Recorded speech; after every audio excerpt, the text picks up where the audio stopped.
Well, I want to start by saying it really is a pleasure and an honor to get to work with Southeast Uplift Neighborhood Program.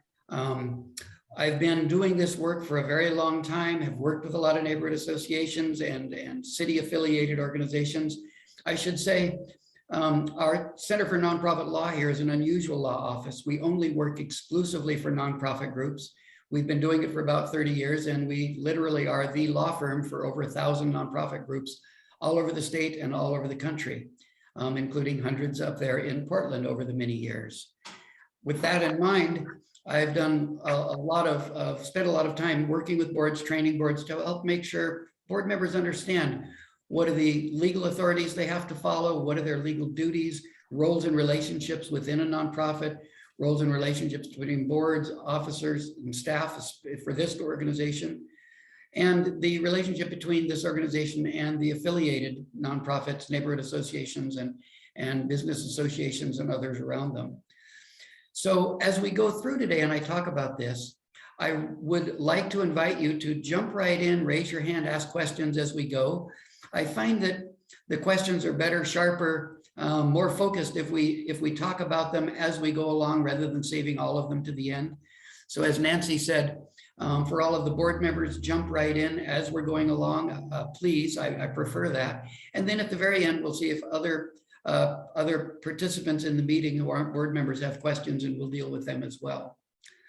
So with that in mind, the sources of authority that you have to comply with and the board members need to know about would start with kind of the hierarchy, and that would be federal law and IRS regulations for 501c3 nonprofits like this, what they allow, what they don't allow, how they can operate.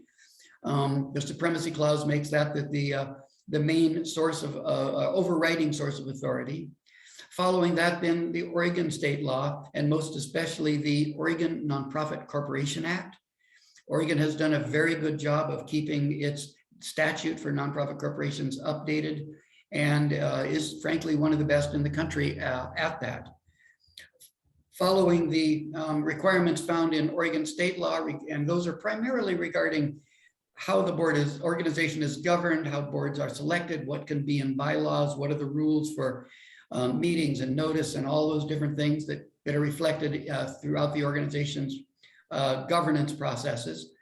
The next down the hierarchy from that for this organization would be the ONI standards from the Office of Civic Involvement. And those ONI standards and Portland City regulations then would come in the next tier of authority that board members need to know about and need to be able to understand and comply with. Then come the articles of incorporation, which supersede the bylaws or your policies. So whatever's in the articles overrules whatever is in the bylaws if they contradict. Then the bylaws, and the bylaws are primarily about governance, how the board is composed, how the board members are selected, what qualifications for board members, how they operate, how they make decisions, how they hold meetings, quorum voting, all those kinds of things. And then finally, policies such as personnel policies, fundraising policies, gift acceptance policies, administrative policies, board election policies, financial control policies, grievance policies. All these things are policies, and they have to be followed. They're the law of the organization, and they are beneath and superseded by whatever appears in the bylaws if there's ever a conflict between them.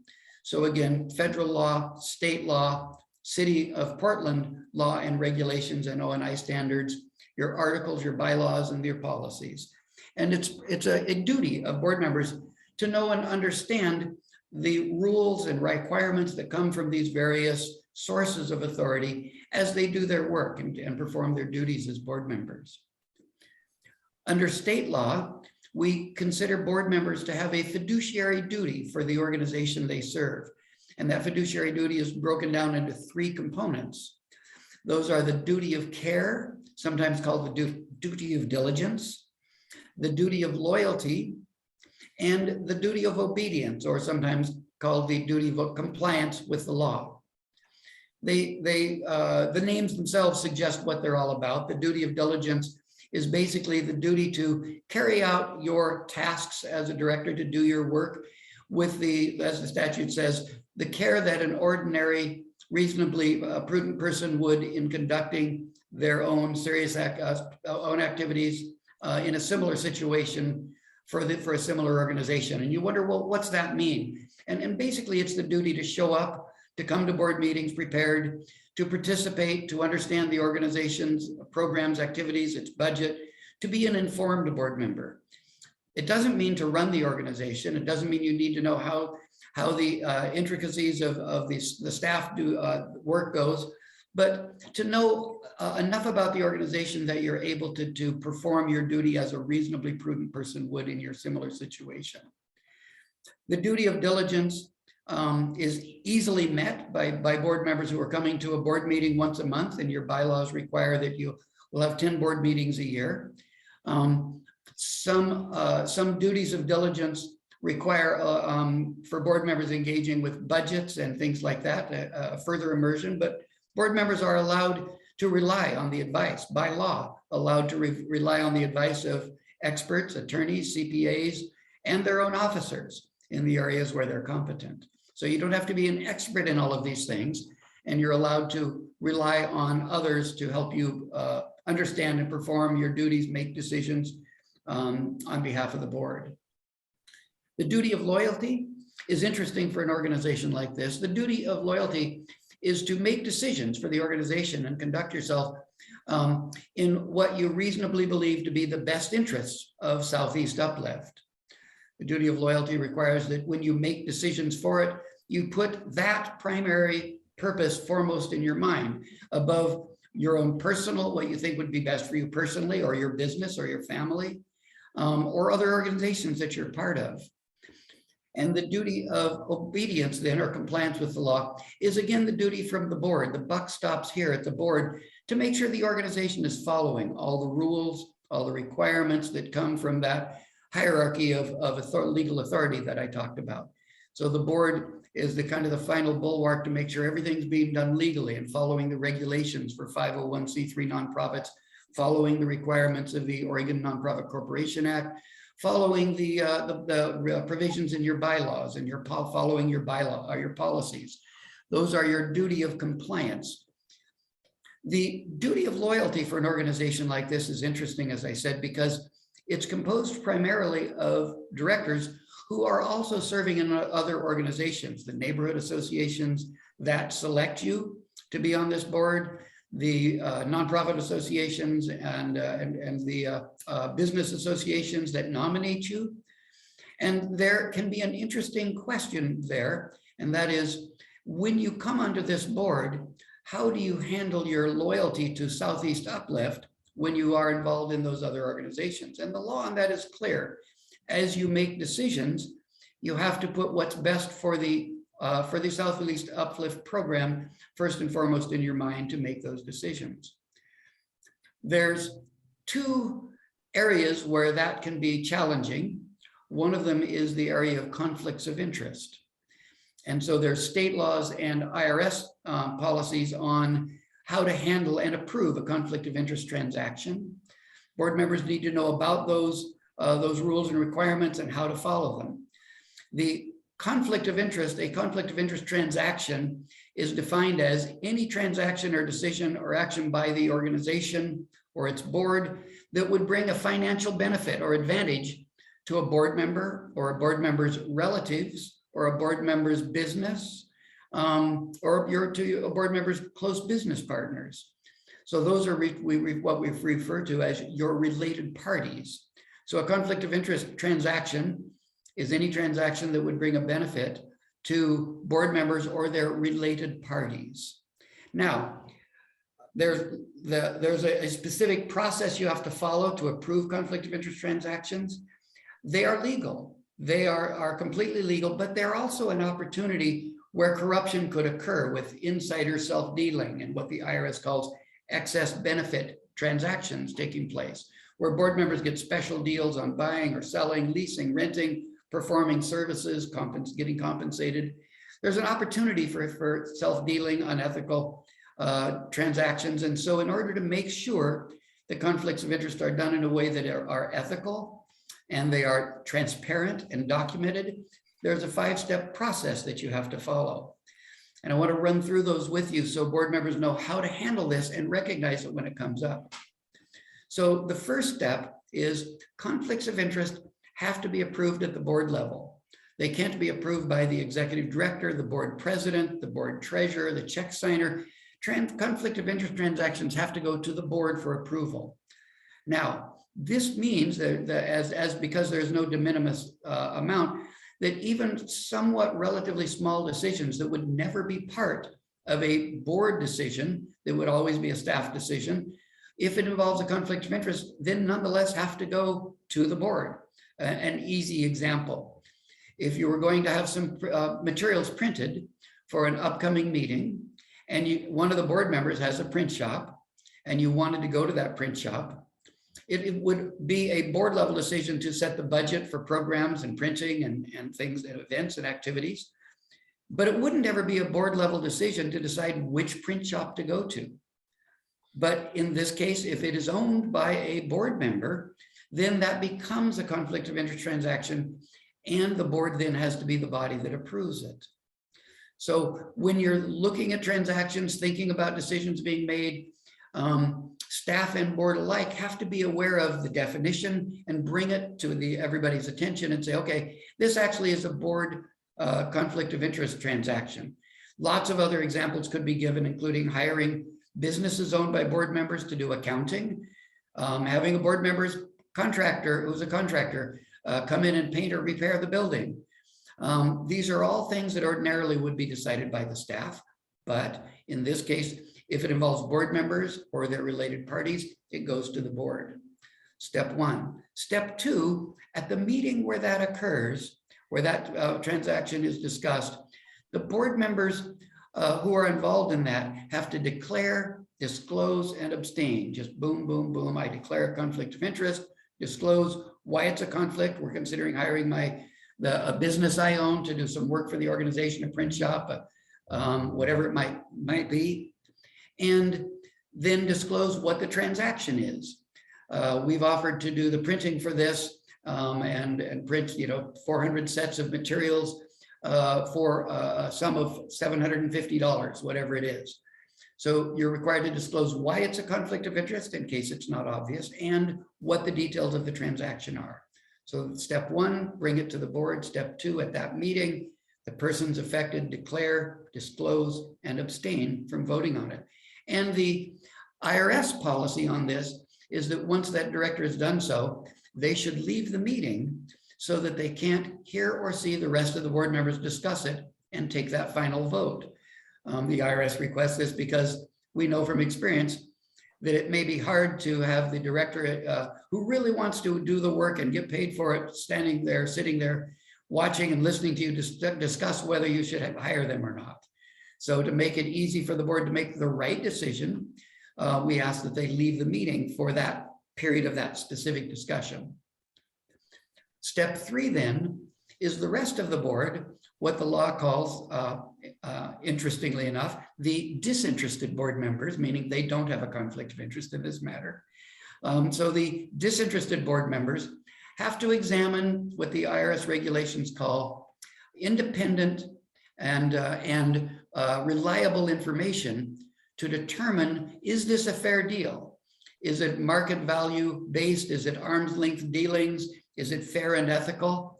And to do that, they say you have to look at independent information, which simply means you get the information from someone who other than the board member affected by it. They can't just say, I'll give you a great deal, or this is a great deal. You have to look beyond that. So independent information. And for reliable, they use the prudent business person rule. And that says, what would a reasonably prudent business person do to find out the fair market value of these goods or services we're dealing with here? In the example that I gave, a simple example of doing some printing, you just get a bid from 2 other print shops. But it's not required that you get a bid in every case. You may have a board member who owns a catering business, and they're going to cater an event for you. And they give you the price, and another board member says, we hire caterers all the time in this area.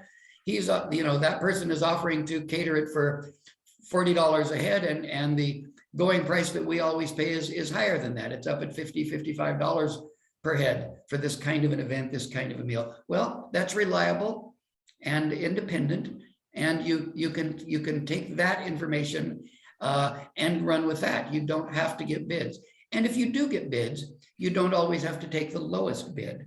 There are reasons why we may not want to take the lowest bid.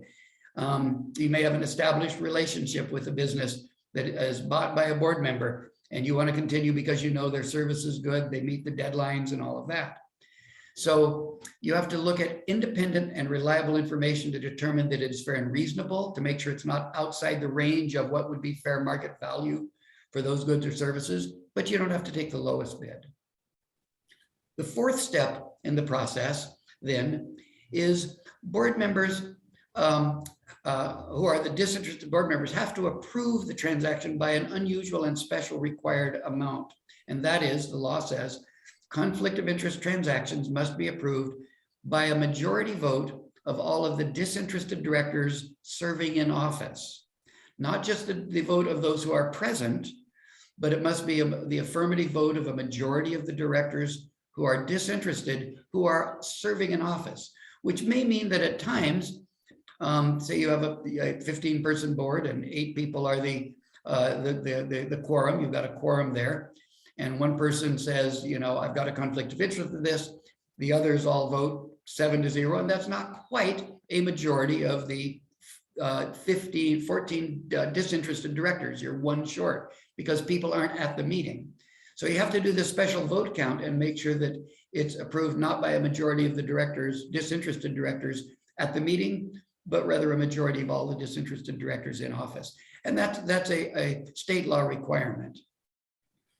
The fifth step is that your hardworking corporate secretary must show in the minutes that all of the previous 4 steps were followed. So the minutes themselves then become that 5th step. And the requirement is from the IRS that the minutes must show who had a conflict, what they disclosed, why it's a conflict, what the proposed deal is. The minutes need to show what information you relied on to determine that it's fair and reasonable to the organization, and the source of that information right there in the minutes. And then the minutes need to show how each board member voted.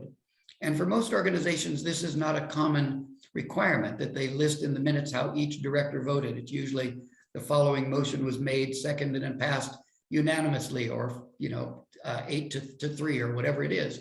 But here the IRS wants you to list how each director voted. And the reason they want that is so that they can look and see, did the right people all abstain? Did the vote get passed by a majority of all the disinterested directors so they can count it up? And so that they can see if you ever passed a motion or approved a motion to approve what turns out to be an excess benefit, self-dealing transaction where someone gets paid clearly too much. The IRS wants to know from the minutes who voted yes on that so that they could have a conversation, or the Department of Justice could have a conversation with you and say, what were you thinking when you voted to allow that amount of pay for it? So who is your corporate secretary? Okay, Nancy, that's you then. And you're just gonna have to tell everybody to wait a moment while you get all that down. Go with that. Okay, so that's the 5 steps to approve a conflict of interest transaction, and something board members need to know about. I'd love to hear any questions about that you have now. Yes, Diane? Oops, you're still muted. There you go. Okay, I'm sorry. I just need some clarification on the disinterested members and the issue of independent and reliable information. And I understand you said it has to be a reasonable or good deal. But do you, and you said, I understand the part about finding bids, but then you mentioned that you didn't always have to find bids, or did I mishear that? Do you? No. Federal law does not require, and state law on this matter does not require that you must get bids, but rather that you must act as a reasonable and prudent business person would. So obviously, if it's a really expensive project and you're going to want to get bids on it. If it's a small expense and it's easy to get bids, you'd probably do that. For some kind of jobs, maybe you don't necessarily need to get bids. If someone on the board or someone else that you're in contact with is a professional working in this field, and they say, this is the market price that I know we charge or we go by.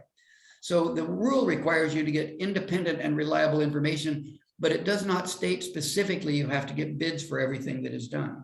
Okay, thank you. You bet. Thank And you. I'm sorry, I have one more question about, Jump right in. about the majority of the, by a majority vote of all the disinterested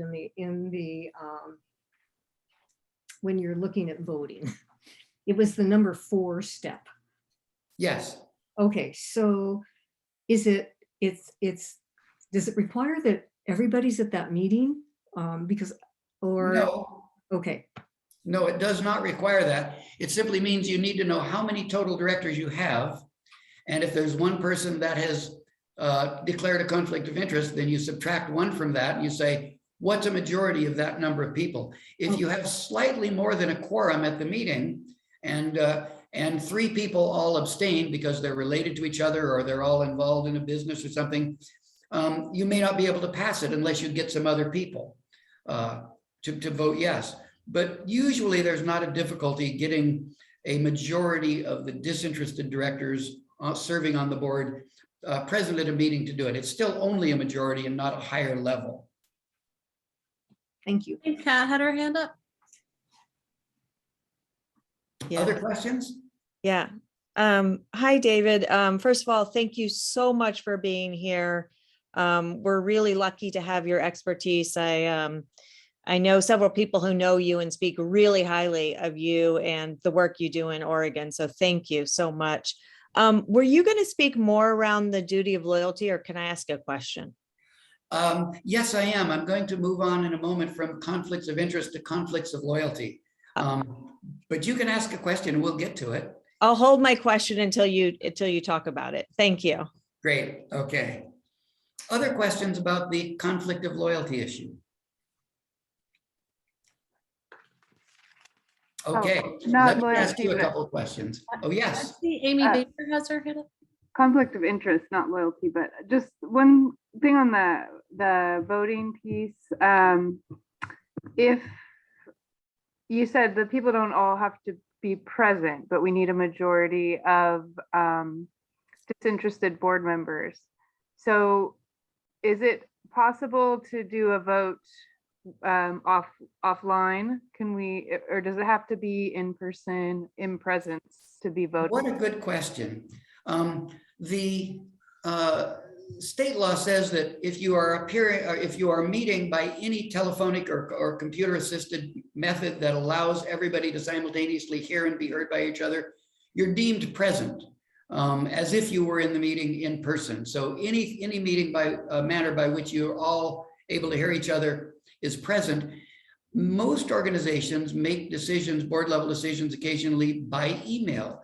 And we amended the Oregon Nonprofit Corporation Act recently to make that easier, saying that any decision that may be made at a meeting may be made without a meeting by email if a majority of all the directors serving in office vote yes by email. And then it gives a process for doing it that says it has to be sent out to all the members of the board and a deadline set, and not, which cannot be less than 48 hours for board members to discuss and vote, and on and on.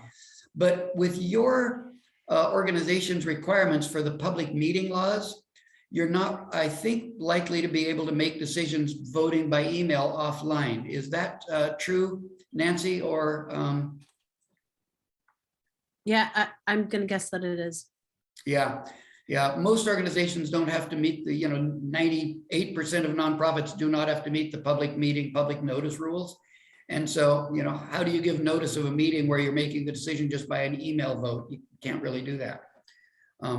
So it needs to be made in real-time meetings. Okay, Alan, then Anna. Yeah, thanks. Hi, David. Hello. Good to see you. Thank you. On that last point, actually, Oregon state law on public meetings law doesn't apply, but the ONI standards have an analogous open meetings rule. So the ONI standards has open meeting rules which require that. But the question I have was, actually, the last time I saw you, David, was I took a conflict of interest seminar you gave for the Nonprofit Association of Oregon, maybe 10 years ago. And you explained this process, but I thought back then you had mentioned that in the step where the interested person leaves the room and the disinterested board members discuss, they can decide whether or not there's a conflict of interest. So isn't that? Yeah, If so there's a that's, question, if there is a question about whether a transaction is indeed a conflict of interest, then the board can settle that by voting to determine that it is or is not a conflict of interest. If it's clear that a financial advantage would be given, meaning money is being paid to a board member or their related party, then it just is. But what if it's not clear whether any financial advantage will actually result from the transaction? It's just a potential. Then in that case, the board could weigh in and decide to treat it as a conflict of interest or not. My general rule is to say, if in doubt, disclose. And if in doubt, treat it as a conflict of interest. It's never a mistake to go the extra mile when there's uncertainty to show that there's no self-dealing, voting on things that affect you or might affect you. but if the board decides, looking at all the facts, that there really is no conflict of interest, couldn't they decide there is no conflict of interest, invite that board member back in, and that board member can participate in the vote? That's If they correct. do this, okay. Yeah, Because the board simply has to be clear on the details of the transaction and analyze, is a board member receiving some payment for anything, or are they receiving a price by which they're buying? And here's the thing, it doesn't matter if the transaction is completely ethical and reasonable, even if the board member is getting paid far less than market value, they're still being hired and paid, which is considered to trigger the conflict of interest. So it's not a question of, it's only a conflict if they are getting paid well. It's a conflict of interest if they're getting paid at all, or they're buying or selling or leasing something to or from the organization. But there can be transactions on occasion that are not clearly going to result in a benefit, and then the board can make a decision, discuss it, and make a decision, and bring the person back in. Thanks. Anna? Yeah, I want to go back to the question of the online vote. And you partially answered it by saying, like, if there is a public meeting requirement, that is impossible to, to deal with via email. But I was wondering if there is a discussion in a public meeting and there needs to be a specific item being confirmed in order to cast the vote, would it then be possible for board to vote via email? As was pointed out, the ONI standards, which I've read carefully quite a few times now, do impose this public notice requirement. And although it's perfectly legal for board members to talk with each other by phone, by email, in any number, you're not an elected public body. You can talk and confer with each other in meetings, out of meetings, without public notice. But when you gather to have a board meeting with a formal notice and a meeting at which decisions can legally be made, then that public notice requirement kicks in. And that's where you're really not able to make, to comply with the public notice requirements if you're going to just send an email out and have directors vote on it. Even if the discussion has been done and there's only a technicality to be discussed after. If it's a vote, it would require being done at a real-time meeting. If it's just a discussion, there's no problem with board members discussing things over coffee at a lunch bar, over email or something like that. But when a vote is to be taken, then that's going to be done at a real-time meeting. Okay, thank you. Other questions about conflicts of interest? Alan? Yeah, actually, the point you just raised, actually, the ONI standards say not only the vote, but all deliberations going into the vote. So you really can't have a private talk of a quorum or more of people about a topic on which they're going to vote the next night. All deliberations of a quorum or more have to be in public. So the only standards specifically say deliberations. So Right. that's a touchy point. And in fact, Sewell has a policy brochure, do's and don'ts of voting, saying do not discuss anything via email with a quorum of more that you might vote on later, because that could be a violation. It's all about transparency. Excellent. Thank you for that. Yes, and it's very true. Your public notice requirements put the Southeast Uplift Neighborhood Program and all of them in a stance that's very different than all 98% of all other nonprofits. Okay. Question for you.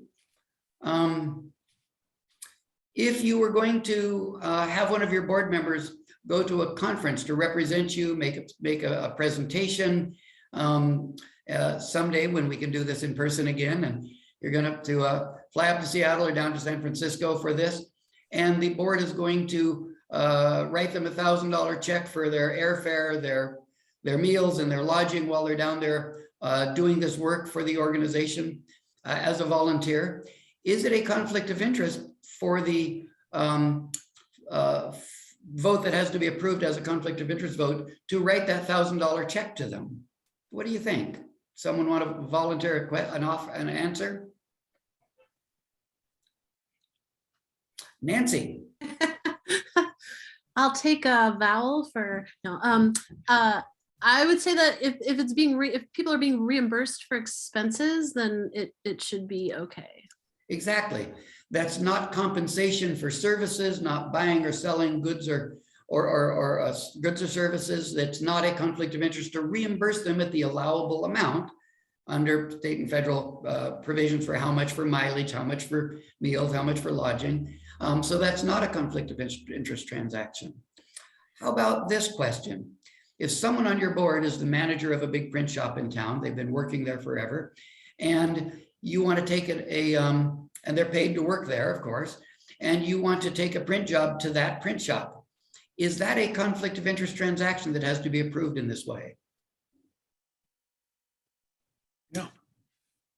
That's right, no.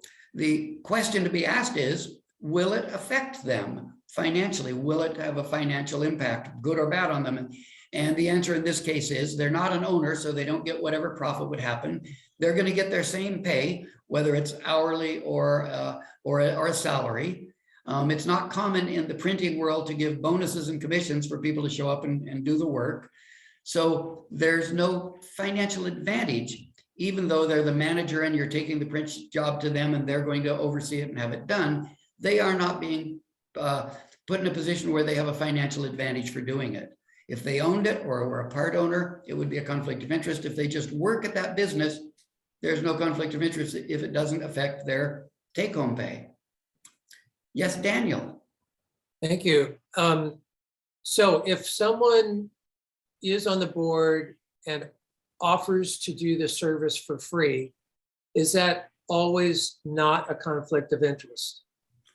That is correct, unless there's some relatively clear way in which they nonetheless get a financial advantage for doing it out of they're doing it for their business, and you're going to advertise their business widely, thanking them for it or something where you can see some advantage to them. But ordinarily, there would be no conflict of interest involved any time that a volunteer did the work for you. Thank you. Yes. Other questions before I go back to Alan? Alan. Thanks. I want to raise an issue which is actually more relevant to my neighborhood association conflict of interest policy, and it's the conflict of interest policy in Robert's rules. It's not strictly financial, but our policy in Robert's rules is whenever you have a direct personal or financial interest. So it's that personal interest makes it sort of important for the board to decide if this really is a conflict of interest. But what are your thoughts on that standard if there's a direct personal interest? My thoughts on that would be that the state law refers to a direct or indirect personal interest. And personal is defined to be, it used to be family members, and that was expanded recently to be relatives, which is a very broad term going all the way out to aunts, uncles, cousins, and nieces, etc. And so a direct or indirect interest by you or a director or any of their related parties is what's included. And then in the IRS conflict of interest policy that they publish and want groups to adopt that or something that is substantially in conformance with it, they also refer to direct and indirect interests. So state law requires and federal law suggests that it's direct and indirect. Thank you. Yes. Okay, let's move on then to another topic that is relevant here, especially for this particular kind of group, and that is the duty of loyalty to the organization can be challenging. Oh, Jim, did you want to ask a question first? Oh, can't hear. You're still muted. Go ahead, please. Go ahead, please. Okay. The duty of loyalty not only comes up when there's a conflict of interest, but it comes up when there's what we refer to as a conflict of loyalties. And that's where if one of your board members, as in your case is extremely common, is on the board of another organization or is an employee of another organization, and so you owe a duty to that other organization, then there may be times where you're put in a position where you have to vote on something that would affect the other organization. And you have a duty to put the interest of, as a board member of Southeast Uplift, making a decision for it at a Southeast Uplift board meeting, you have a duty to do what you reasonably believe, the state law says, is in the best interests of Southeast Uplift. Now, this could come up in a number of ways. One way we see it regularly in many organizations would be if you and another organization were to engage in a joint project of some kind and share costs and responsibilities, or a joint fundraising effort, or any joint enterprise between the two. And so you've got to negotiate out who's doing what and who's going to get paid what at the end of the day for it, who's going to pay which expenses, who receives what benefits. And in that process between those two organizations, if someone is on the board of both or on the board of one and works for the other, then they have a conflict of loyalties. Who should they give their loyalty to? And when it's a board vote at Southeast Uplift, the answer is you have to give loyalty to what's best for Southeast Uplift. When you're on the board of the other one, you'd have to give priority to what's best for the other one. And if they're both voting on similar things, you're in a real jam there. So the way that we ask for conflict of loyalties to be handled, the best practice in the nonprofit sector, is to treat them like conflicts of interest in the same way so that there's full transparency, there's full disclosure.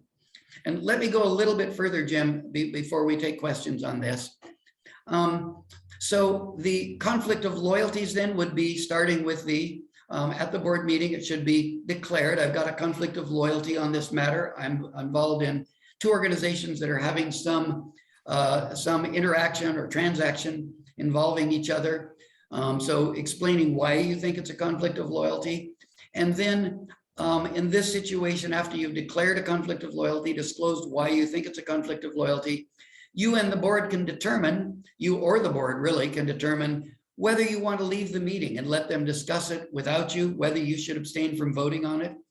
It's a best practice widely recognized in the nonprofit sector, but not a legal requirement that you have to abstain or that you have to leave the meeting for a conflict of loyalties. But certainly in the interest of transparency, it's important to have it out so everyone knows about it. Important to have it documented in the minutes. Now, when you're on a board that has people who are, most of the board members are there selected or nominated by other organizations, directors selected by the neighborhood associations or nominated by the other nonprofits, community groups, business associations, then nearly all board members will have times where they have to wonder, when you're making a decision for Southeast Uplift, what's in the best interest of it? And does it conflict with what I reasonably think are the best interests of the other organization that I'm part of? So, you know, obviously you don't have to be on the board of a business association in order to be nominated by them. But probably usually the people that they nominate are. But again, it's, do you have a duty of loyalty, not necessarily just whether you're on the board. Now, in organizations like this, and I've dealt with them in a wide number of situations, it can leave you really working your way through the, each of you individually through the analysis of, okay, I've been put here selected by my neighborhood association, or I've been put here selected by my business association, my nonprofit group, community group. But what is really in the best interest of this organization? And do I feel that I can vote for that if it is not necessarily in the best interest of the other organization I belong to? So your choices in that situation then certainly begin with declaring and disclosing for transparency, and then deciding, can you vote for what's in the best interest of Southeast Uplift? Or do you need to abstain from voting because you're not able to vote for what you think would be best for it because of your sense of loyalty to other organizations? So it's complicated and it's murky, but the law does say very clearly in the Oregon Nonprofit Corporation Act that when you fulfill your duties as a director, when you perform them, you have to perform them and vote and act in a way that you reasonably believe is in the best interest of the organization you're making the decision for, Southeast Uplift. Okay, that's a little complicated, and I'd love to hear questions from any of you and all of you about that. Jim? Yes, thank you. Thank you so much. Your presentation is unusually lucid. Thank you. Okay, this has to do, okay, a follow-up on what you just said there. What happens if, and this is a very difficult, as you said, it's a very, particularly, what happens if my organization, in my case, neighborhood association, but it could be any of the other organizations, neighborhood, business and so forth, what happens? My sense is I can imagine, but it would be hard to imagine Southeast Uplift doing something that would conflict with my own organization's philosophy and mission and so forth. But what happens? I will just say this succinctly as I can try to do. I cannot imagine anything that my own organization would decide was the right thing to do that would be in conflict with the best interests of Southeast Uplift. I really truly believe my organization has been there since the very beginning, and still aspires, believes in most of what Southeast Uplift believes in. However, I can imagine Southeast Uplift doing some things that would be contrary to not only my organization, but to all Southeast Uplift organizations, and therefore I would vote no. Yeah, interesting question. So, and that brings up a couple of related things, Jim. So the organization that selects or nominates the board members for Southeast Uplift, Southeast Uplift may, for instance, want to decide to take a position on some neighborhood improvement project that's going to affect certain districts of the certain areas of the district that Southeast Uplift serves, or there may be a Portland policy that Southeast Uplift wants to give feedback on, and it's going to affect some groups and not others. So here's the rub. Your organization may oppose a program, a project, or a policy that Southeast Uplift is going to vote on, and you know your organization opposes it. But if you analyze this and come to the conclusion that yes, this policy may not be good for that neighborhood association, but it is good for Southeast Uplift as a whole, then you would have a duty to vote for it. And your own organization that selected you or nominated you cannot tell you that you have to vote the way they say. You have a legal duty under Oregon law to vote for what you think is the best interests of Southeast Uplift. And that means there could be conceivably, I mean, it's a far stretch, as you said, Jim, to think, but if something came up that where there was strong disagreement, your board could not tell you to vote against it or to vote for it. If you felt, and you couldn't do that, you couldn't follow their directions if you felt that you were not voting for what's best for Southeast Uplift and its mission and its objectives. Jim, you want to follow up on that before we move on to someone else? Oh, sorry. So you're still muted, Jim.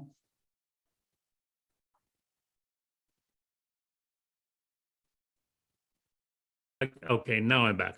There you go. Okay, okay. I think you've already answered this, but I just want to make sure. My bylaws for my organization say that I am a delegate of them. And as a matter of fact, I believe ONI standards say the same thing. I'm a delegate. I am not just an independent board member. And my bylaws, my organization's bylaws say that I as the representative to as the delegate to Southeast Uplift, need to represent them. Now that there again, we're back to this squiggly thing here, and I would say that I would say that as a representative, if I were the representative of an organization, and my organization said this is not in our best interest, and therefore is not in Southeast Uplift's interest, then my vote would be whichever. And you're right, that gets into a real problem. The ONI standards, as you say, do use the word delegate a couple of times, and they do refer to representing, and that you're to act as a communication liaison and ensure that good relations and communications occur between them. But when it comes right down to the actual voting, the state law that says you have to vote in the way that you, as a board member of Southeast Uplift, in a manner that you reasonably believe is in its best interests. And so it poses, a conflict of laws situation between your organization's bylaws and state law. And in the hierarchy of authority, we know what prevails in that situation. But it is difficult and puts you in an extremely awkward position. And in those situations, oftentimes of the conflict of loyalty, the only answer is, I can't do what I think is best for Southeast Uplift's mission because my own organization opposes it. I'm going to abstain from voting, so I don't vote for it or against it. And that ability to abstain is one of the ways we try and help people get out of that situation. But I agree, it's tough. If your own neighborhood organization says, you're our delegate, we're going to tell you how to vote on this. And you say, well, that's bylaws, but state law says otherwise. It's a tough position for you. Thank you.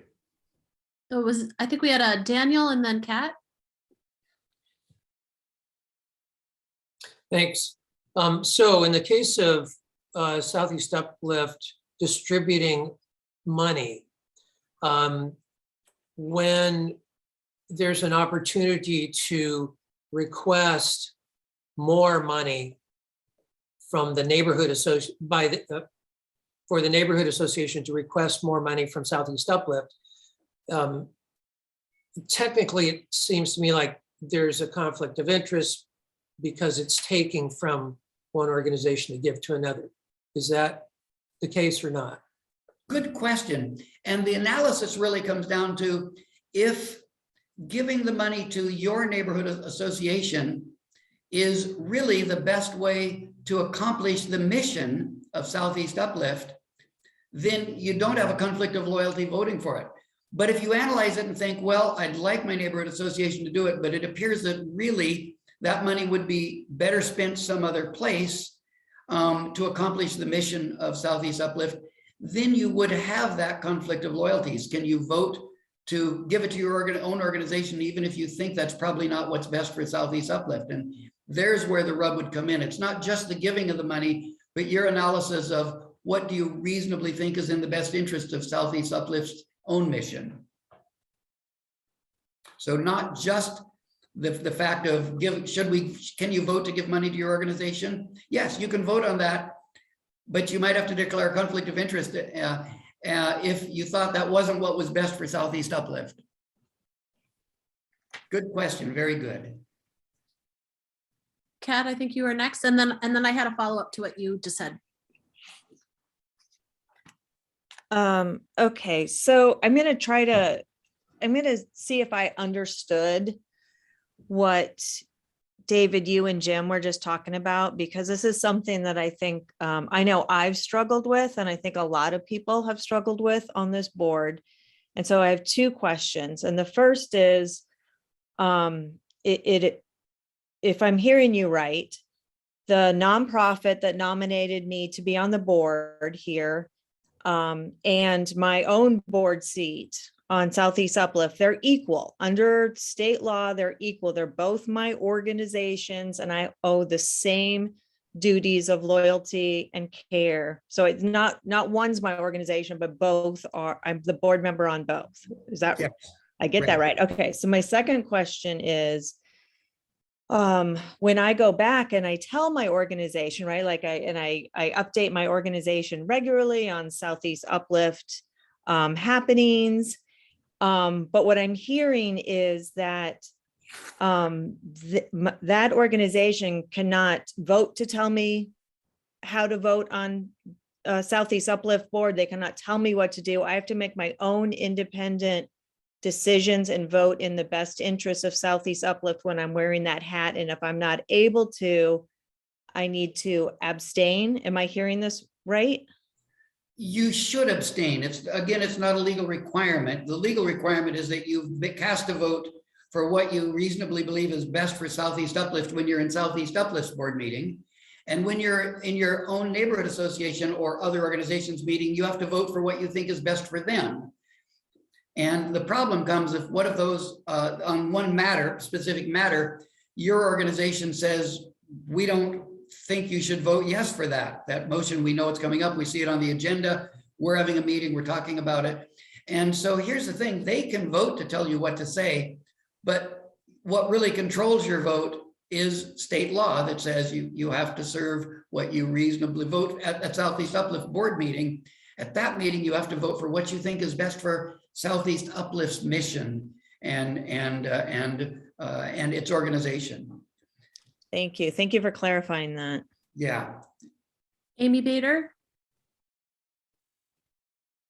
It was more of a comment and sort of that's curious to me. You know, someone who has been on the Southeast Uplift board before, who was removed from their role as the representative / delegate and kind of ousted from that neighborhood association because they did want to vote for what was in the best interest of Southeast Uplift, and the neighborhood association didn't like that. So I think it's this is a great conversation and an interesting point that needs follow up with, like, how is this consistently being communicated and implemented at the level of the neighborhood associations, because board members should not be penalized nor treated in certain ways if they are upholding the mission and their jobs. And I know that for a fact that that's taken place. Yeah, you're absolutely right. And I think one of the reasons, Amy, that it's a bit of a problem is I think that there's not widespread understanding of this issue and what the legal requirements are and how to handle it in a lot of people and organizations. And it's not just groups like this. I mean, I've worked for groups like, the Oregon Network of Watershed Councils, where everybody on the board is the executive director of a watershed council. And they all have the same problem, allocating money, deciding projects, who's going to do what fits what's good for their organization and what's good for the Oregon network. Similar other similar organizations where all or most everybody there are representatives from another organization. They all have to struggle with this. And my experience, having worked with lots of groups, is it's not widely understood how to handle it and what to do. So I can easily imagine a board getting mad at someone they appointed are selected to be on the Southeast Uplift Board and saying, we don't want you to vote that way and we're going to remove you for doing it. They have the legal right to remove that person and select someone else. But the person did what they were supposed to do when they voted legitimately for what they personally thought was in the best interest of Southeast Uplift at that time. And I agree. I think if the neighborhood association had heard this discussion and understood that the person was only fulfilling their legal duty of loyalty, maybe they wouldn't have gotten removed. So we have Anne, Kimberlea, and then Anna. Okay, thank you. So when we were recently discussing a bylaws change to the Southeast Uplift bylaws, I was told in that case, I needed to vote what my neighborhood association board voted. So it seems that there are some instances where you need to follow your organization that you're with. To me, I've heard conflicting information. How does that line up with what we're talking about now? Am I incorrect in saying that there are some instances where I'm required to vote as my board, my neighborhood association board votes? Nancy or Tish or Ash, I'm sorry, Tina or Ash, what do you know about this? No, I think that you covered it in what you were just saying. That I think that's a resounding no. Okay. Yeah, Okay. I don't know of anything, Anne, that would, I mean, your board can vote to tell you how, they can take a vote on how you should cast your vote on the Southeast Uplift Board. You can't stop them from voting on it. But at the end of the day, someone needs to explain to them that you actually have a legal duty to do what's best for Southeast Uplift and its mission when you're voting as a member of its board. And Thank so you. they can't force you and shouldn't try, honestly, to put you in that position. They need to respect the integrity and duties of even the people they've selected. Okay, thank you very much. A good best practice is to state the interest of conflict and then cast an absent vote, then not vote against it. I mean, going back to what you said earlier of the conflict of interest then. So yeah, that's right. Don't, if they feel that they can't in good conscience vote for it, they should abstain. Okay, If they think a yes vote is going to be in the best interest of the Southeast Uplift, but it conflicts with their own neighborhood association or business association, then they always have the option of just simply abstaining from voting at all. And that is intended to, that declare, disclose, and abstain is intended to get people, in a sense, off that hot seat. Okay, thank you so much. Mm-hmm. Kimberlea? Actually, I'm sorry, my cat was sick and I need to deal with that for a moment. Is it possible for Anna to go and then I can go? Sure. Yeah, I want to touch on that again a little bit because I think all those questions emerged during the few previous years when there was a discussion of how we initiate change in our organizations. And there were some conflicting discussions about if we want to have something changing within Southeast Uplift, that neighborhood associations had like an issue dealing with. So there are, conflicting, let's put it this way. I could have not voted on a change that we tried to initiate within Southeast Uplift in good faith for the neighborhood association because they wouldn't pass it. So that brings me into that conflict, and putting me in that situation where I have to abstain because of that would not initiate or would basically counteract any changes we want to have in the system. So I'm wondering how we can deal with that. And I remember we had one vote where we said like, okay, we are voting as Southeast Uplift interest board members, and then we are voting on another vote on basically the same thing as our neighborhood association delegates. And I wonder how to tackle that, because that's a kind of impossibility to deal with. Yeah, and you know, you're absolutely right. And it's so dependent on the exact details of what it is that you're trying to initiate the change about.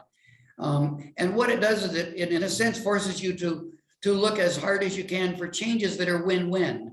Is there a way that we can enter into this change and shape it so that it serves the interests of both your neighborhood association and Southeast Uplift? Is there a way to keep it from being a conflict that you're in the hot seat and initiate a change, explaining it, persuading people, talking about why it would be good for Southeast Uplift, and if you can convince them, then that change will happen, and the board members can vote for it. But again, it takes some real, I think, creativity sometimes to find a way to deal with bringing change that some people are going to resist. And some of the neighborhood associations or business associations might resist. But if you want to bring a suggestion for change into the Southeast Uplift that your neighborhood association wants to occur, you and your neighborhood association are going to have to figure out, is there a way that this really is in the best interest of Southeast Uplift? Yeah. Yeah, thank you. I think it's also a problem of timelines that we have to acknowledge there, which makes it also relatively hard. Yeah, I agree. Okay. Kimberly, Alan. are we, oops, sorry. I think Kimberly had mentioned in the chat that Oh, right, sorry. she has to sign off shortly, so. Nancy, you go right ahead and call on him. Yeah, Kimberly, go ahead. I know that you need to head out. Yeah, thank you so much. I'm gonna try to articulate this well. I think I have maybe a two-part question. One part is follow-up about the option for abstention, should you feel like you can't represent the interests of your neighborhood association, and so you abstain from a vote.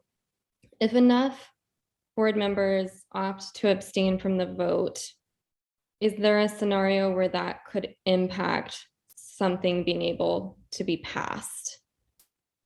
That's part one of the question. And then the other question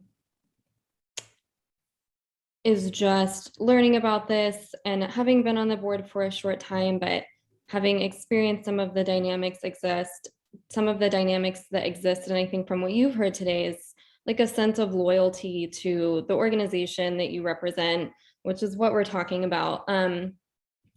Is there any accountability mechanism that has ever been introduced for these unique situations to ensure that if a neighborhood association in this example doesn't want to support something or does want to support something, that the board member doesn't just continue to vote if it's in conflict with what's best for Southeast Uplift? I'm not sure if that came out the way I'm thinking about it. You know, what comes to mind for me hearing you discuss it is that you still have the duty to communicate the positions of your neighborhood association and their votes, their wishes, what's good for them, what's bad for them. You're still there serving as a communication channel and a liaison. So you certainly would have to say, the neighborhood association, you know, my neighborhood association doesn't want this project or program or position to be taken. My neighborhood association would like you to turn it down. And I nonetheless think that it might be in the best interest of Southeast Uplift's program's mission. So I'm going to tell you the position of my neighborhood association. I'm going to abstain from voting, would be one way to handle that. But you certainly do want to make sure you're a representative here of your neighborhood association. And you do want to accurately, clearly say what your neighborhood association wants. And then you have to decide how to vote. Kat? So I just want to make sure that I understand. So if you do feel like you have a conflict of loyalty with Southeast Uplift and another board, you have a choice of either abstaining or you can vote in the best interest of Southeast Uplift. You have those two choices. Is that right? That is correct. Okay. Okay. Then my second question goes away. Thank you. Yeah. And I'm so sorry. There was just a piece of my question that didn't get answered, which is just if there's a certain number of abstentions, could that impact the ability for the board to pass something? Good question. And it depends on what the practice of your organization is. Lots of organizations treat an abstention as a vote not cast. And if the majority of votes that are cast are yes, it passes. If the majority of the votes that are cast are no, it doesn't pass. Or you can alternatively, some boards have the practice of counting the abstentions and saying that a majority of all the directors, whether they voted yes or no or not, have to vote yes. So it depends on each organization's practice on how do you count abstentions. And one of the things that I think a lot of groups need to do in their bylaws is to clarify what is the effect of a vote of a decision to abstain from voting. But I think a principled way to view it is that, and abstaining is a choice to not vote, yes or no. And so when deciding did it pass, you have to then say, did the majority of the votes cast say yes or the majority say no? And that way the lack of abstentions, if there were a number of abstentions, it wouldn't prevent a decision from being made. You still have to meet your quorum, but a person who chooses to abstain instead of voting is there, so they doesn't subtract them from the quorum. But the issue is, what's the effect of choosing not to vote and to abstain instead? And so, you look at the pattern and practice of the organization, and then you hopefully clarify it in the bylaws. Okay, thank you so much. Yeah, thank you for going back to that. That was great. I see Jim and then Alan.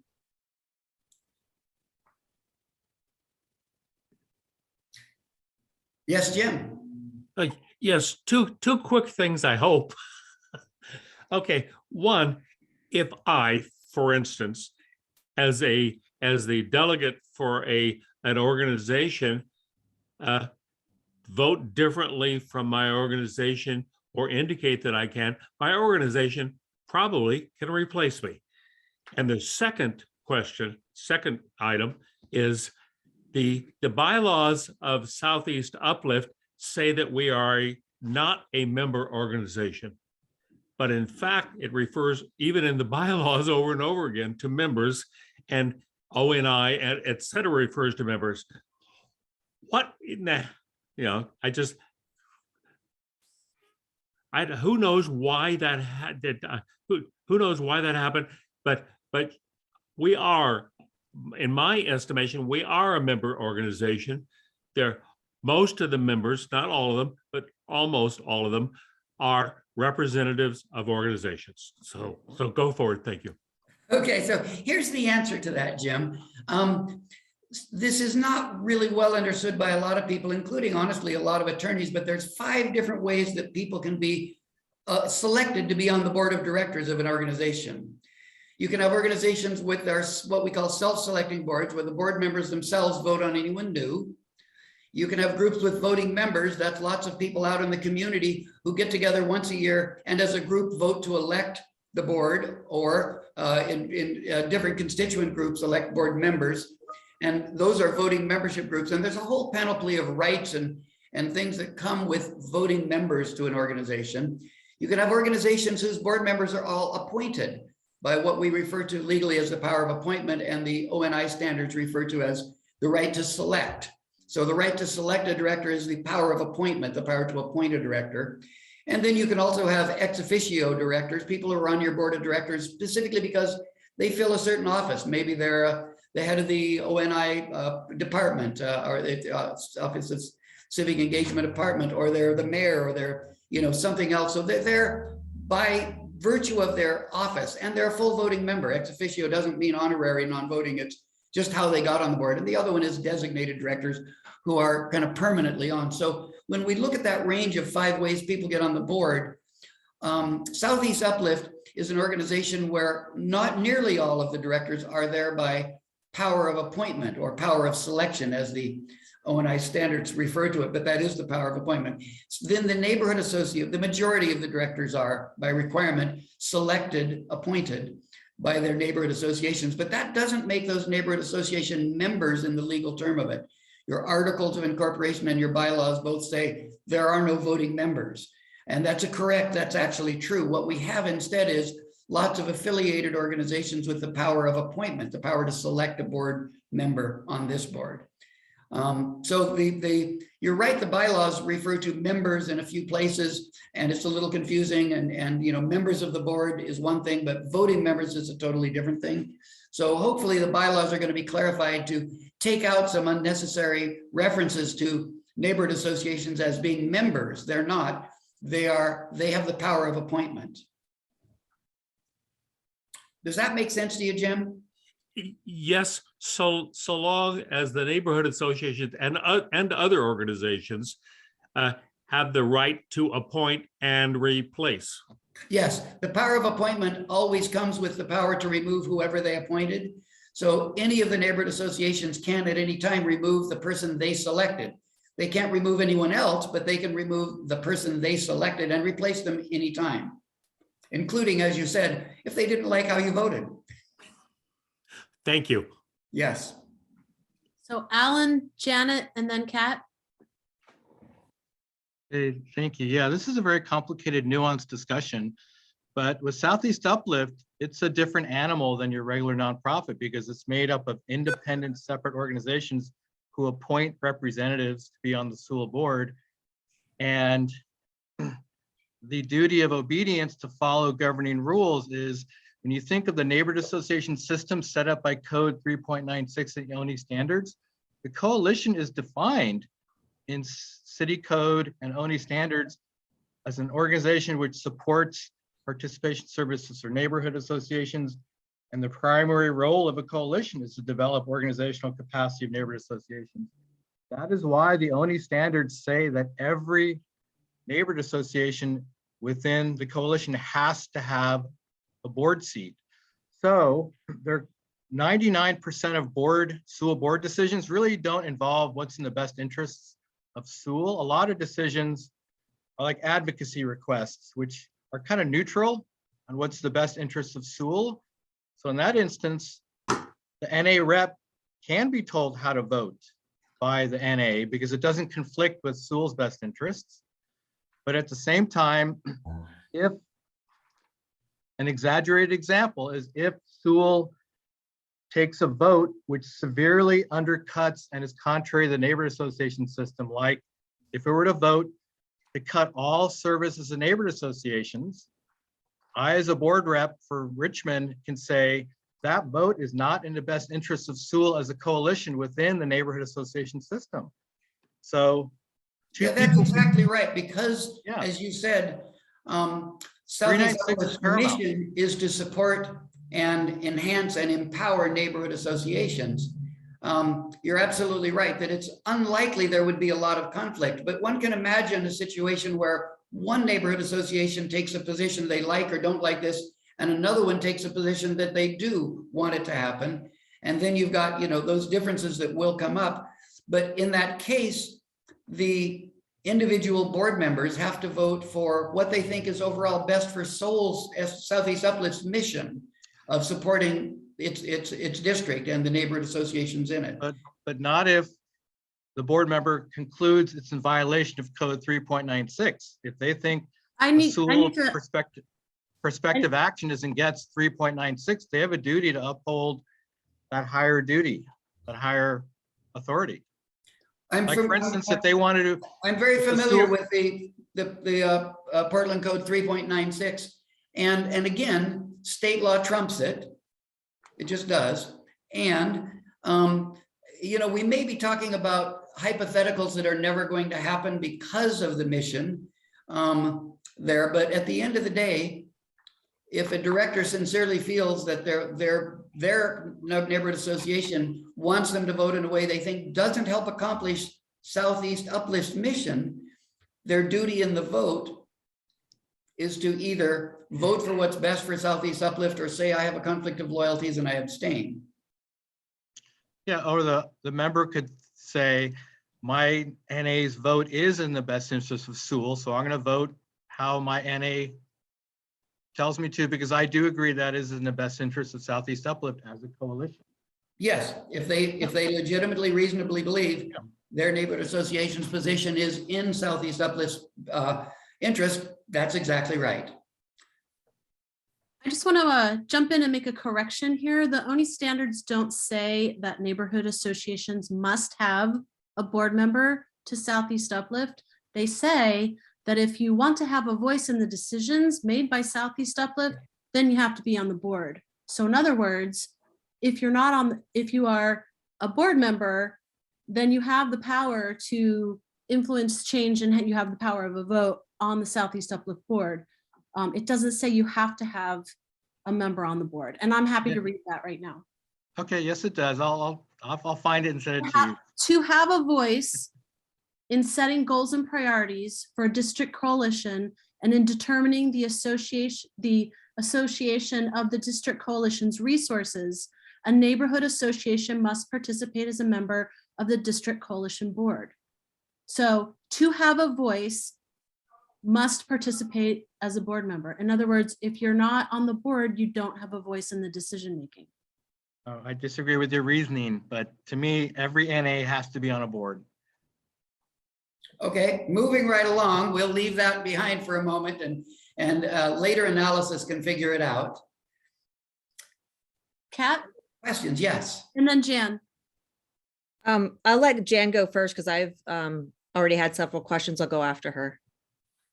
Yeah, I have two comments or questions. One is I'm not an appointed member from the Laurelhurst Neighborhood Association. I'm an elected school representative, elected by the general membership of the neighborhood. So I don't know if others are in that position or whether that's unique to Laurelhurst. I'm not sure, but I think that does sort of change the flavor a little bit of some of this discussion about loyalty. Would you agree, David? You know, in a way, your constituents who put you in that position is not the board members, but the entire membership of your neighborhood association. So you have a different constituent base that puts you there, but the analysis doesn't change about how to handle a conflict of loyalties if you should feel that one has arisen. Right. It's just that some people have been talking about what their board directs them to do. And I think that I'm in a little different position because I don't represent the board, I represent the neighborhood. Yeah, you're exactly right there. And you know, in ways, it's like our democratic system when we vote for people to go up to Salem. And do they have to do what the majority of the people who elected them say they want them to do? If you could take a poll, and no, they have to vote their own conscience. They're not required to vote the way the people who elected them would want them to. You know, they may not stay in office long unless they can explain why they did it. But you know, in the same way, you're representing the members, not the board. But when you're here in the Southeast Uplift meeting, you still have a duty to do what you think is best for Southeast Uplift. Yes, yeah, I get that. My other comment is, if I understand history correctly, and I may not, but I believe that at the time the ONI standards were written, the neighborhood coalition offices were mostly consisting of neighborhood association members on their boards, but that it has since broadened and widened. And now, for example, here at Southeast Uplift, I believe about half the board members are actually representatives of their neighborhood or neighborhood association, and the other half are members of various business districts or nonprofit groups or other community groups in the Southeast Uplift service area. And that has created, I think, some rifts in terms of some of the voting and policies and putting on the hat to vote in favor of Southeast Uplift's best interest, because I think that broadening has in a sense created some of these conflict of loyalty situations, because I think Southeast Uplift now sees itself as having a broader mission than serving just the neighborhood members, but neighborhood members who have been the most long-standing members of Southeast Uplift tend to feel like they should count more or should be listened to a lot, and feel somehow that they've lost something in this process of broadening. It's just a comment on how I understand the history. I don't know if others would agree. Yeah, I think you're absolutely right. And it's noteworthy that the ONI standards require that the majority of the members of the board must be selected by neighborhood associations. but that doesn't have to mean that it's a huge majority, which means that, between the at-large directors and the representatives from other organizations, slightly less than half are not necessarily neighborhood association selections.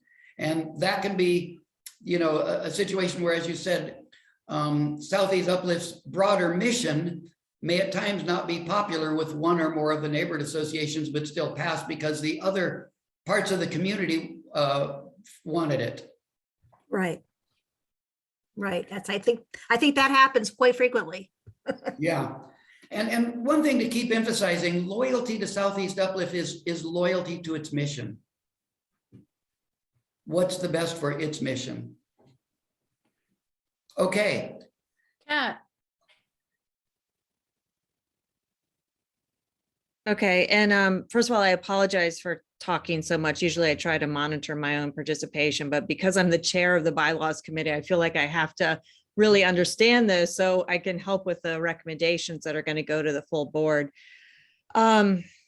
So this has been extremely helpful and illuminating, and I think Janet just hit the nail on the head with sometimes the tensions that are felt on the board. But now I think we all have a shared understanding of what our loyalty is. But what if, a board member is not fulfilling their legal duty under state law of loyalty? Like what's the board's recourse at that point? Good question. If the person you feel is not fulfilling their fiduciary duty of loyalty to Southeast Uplift, and they're from a neighborhood association, the bylaws say that the neighborhood association is the body that has the power to remove them. And so you would just have to live with a person on the board who is breaching their fiduciary duty out of that, potential conflict of loyalties. So under the current bylaws, you don't really have much of a choice. For the directors at large that the Southeast Uplift board elects, you would have the right to remove them.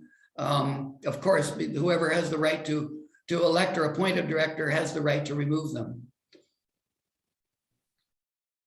David, I'm noticing that we're coming up with 2 minutes left until 8:30. Did you have other pieces of your presentation that we haven't gotten to that that we really should? Only to say, if we had time, there's some other topics. If we ran out of questions, there were some other topics I was prepared to talk about, including, we talk about the 3 duties of the board of directors. The 3 fiduciary duties, and then what are the duties of the board as a whole in governance? And we think of a nonprofit as two, a circle divided in half. Just draw a vertical line right down the middle. One half is the doing of the work. It's the programs, the activities, the projects, the paying the bills, operations, administration, and that's all staff. Whether it's paid staff or volunteer staff, the people running the organization are doing staff work. The board's job is governance, and that's a whole different thing. It's oversight, it's checks and balances. It's what we expect the board to do to make sure that the staff is doing its job well. And we think of the board as having 5 major responsibilities. The responsibility to approve all of the expenditures of the organization, hopefully in budgets and then amended budgets, to be responsible for the finances, financial controls, make sure that the organization is operating financially prudently. Next one is the board of directors has the duty to authorize all of the major programs and activities and changes in them. Not all the details, but say, we're going to start this new program or we're going to delete that program. So that's a high level board decision. The third responsibility of the board is setting the policies of the organization. And in a way, the policies are like the laws of this small country called Southeast Uplift. The policies have to be followed. You've set them, you have to follow them, but you can change them like laws. Whereas the bylaws are kind of more like the Constitution underlying it all. So the board oversees the financial affairs and approves the expenses. It approves the major programs and changes in them. The board authorizes and adopts the major policies. Again, I gave a list earlier of all the different kinds of policies: personnel policies, fundraising policies, financial control policies. The fourth duty of the board is to choose the person in charge. To choose usually the word we use is executive director, like you use, and to hire them, set their compensation, evaluate their performance, and if necessary, terminate them. That's a board responsibility. And the board then should always know that the job of running the organization then isn't done by committee by the board, it's done by the executive director. And the executive director gets to choose who to hire and what is their job description and who supervises them and who they report to and who evaluates their performance. That's all the executive director's job, and the board should stay way out of HR and managing anyone but the executive director, or you'll have a meltdown and you'll drive your employees crazy because they think they have 15 bosses, every board member plus the executive director. Sometimes we even need to regulate with a policy communication between board members and the executive director or staff to make sure board members aren't acting like they think they're the boss. So again, the board selects the person in charge and lets them do their work and evaluates them, supports them, communicates, etc. And then the fifth one is the board and the staff together have the duty to look at the board's mission and revisit it on occasion. Is it the right mission? Are we seeing new needs? Are we seeing new imperatives that we need to address and change our mission? And what are our goals and objectives? How do we tell if we're accomplishing our mission? Can we set up measurable benchmarks and outcomes? And once we've looked at that and said, how can we do our mission? Is it the right mission? Can we do it better? What's our strategic plan for the future for what we want to be doing 5 years from now? And how do we get from here to there? So the board's involvement in that evaluation on a regular basis of mission, effectiveness, goals and objectives, and strategic planning is the fifth and final major responsibility of the board. And the board needs to know those are their duties and know what's not their duties, like getting involved in running the organization, telling them how to do their work, interfering with the executive director's ability to control the staff, things like that. So that was the other part I wanted to just mention quickly. Very quickly, it turns out. Okay, well, I know you all came for a certain amount of time and you have lives to get on with. Thank you so much for being here tonight, and thank you so much for letting me be with you for this meeting. Thank you, David. Thank you, David. Thank you, David. You are so welcome.